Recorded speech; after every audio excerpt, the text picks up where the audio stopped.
Mr. Ray on the mix.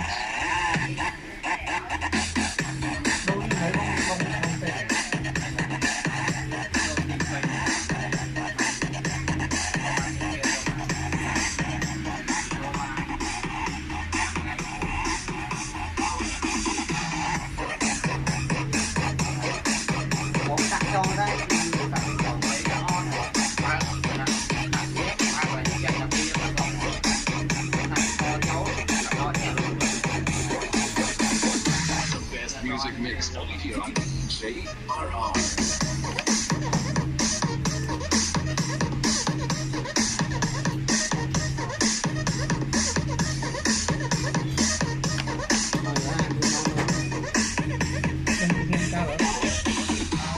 Được kéo liên quan cho lên này miền mùi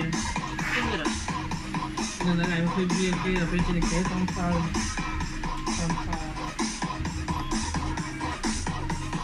anh bài ơi nhân viên đã có đến cái khơi nhá làm gì chết nó luôn đi này đi thơm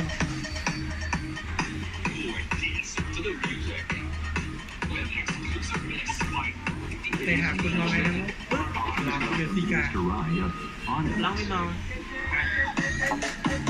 mày đi ta nhục hả có để cái chuyện ăn biết